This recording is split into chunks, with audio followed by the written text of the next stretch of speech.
grave. It was on the dullest days, with the greyest skies, that Cinderella missed her father most. He was buried out back, under a flint-grey tombstone in Lumpkin's field, where the nettles and brambles made way for the poppies.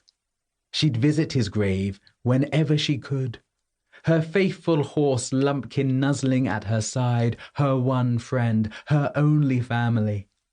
She rode Lumpkin over the grey fields, the last scraps of her father's lands, in a dress of rags and hand-me-downs, to feel free. Clutching onto Lumpkin's greying mane, they rode the stubble of their neglected crops. Lumpkin didn't go as fast as he used to.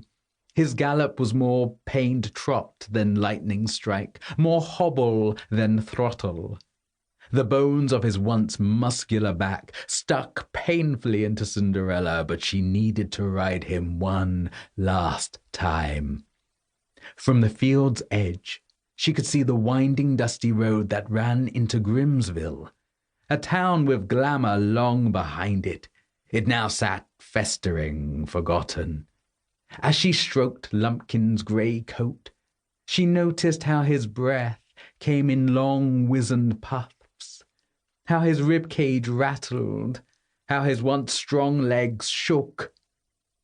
"It's okay, Lumpkin. We'll rest now." Lumpkin whinnied in appreciation, though if he could, he'd run to the silver moon for her. They started to turn back when Cinderella's gaze was hooked, shooked, drawn in by the old abandoned mansion at the top of the hill. A mansion with 5 towers spread like fingers, rising up out of a palm, both terrible and beautiful, both fist and grab. Dum-dum, dum-dum, dum-dum, the horses were larger than any Cinderella had ever seen, blacker than the backs of eyelids during nightmares. They were galloping up the winding road that led to the mansion up on the hill. There were 3 groups of 6, horses each pulling a carriage unlike anything Cinderella had ever seen. The carriages were low, so low, reminding her of something she couldn't quite remember, and coloured a deep black that refused to reflect the setting sun. From behind the last carriage, a wisp, a cloud was rising, heading towards Cinderella and Lumpkin like a dark omen.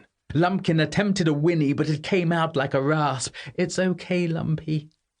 The cloud got closer, like a swarm of bats. Cinderella could feel her heart start to rush. Lumpkin's muscles began a slow twitch beneath her.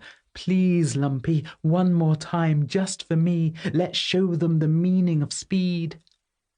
Cinderella dug her heels into Lumpkin's bony side and immediately felt a pang of regret. But it stirred in him a memory, a shadow of his former self. And for the briefest of moments, he felt the pulse of youth thrum in his veins. They were off at a gallop, the cloud of bats falling behind. "Woohoo!" exulted Cinderella. But as soon as the shout left her lips, Lumpkin began to slow and shake and stumble and stall. And the bats clustered closer. Only they weren't bats. Cinderella now could see that they looked more like paper.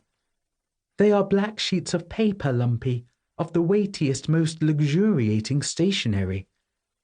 The black sheets of paper were scattering into the wind. Most were heading towards the town, but one lone sheet was swooping down onto Cinderella.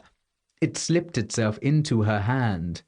It was a flyer, concave black paper that stained Cinderella's fingers, and printed upon it, in the thickest and reddest ink, "The prince will host 3 balls over 3 nights, and on the 3rd night he will have his bride."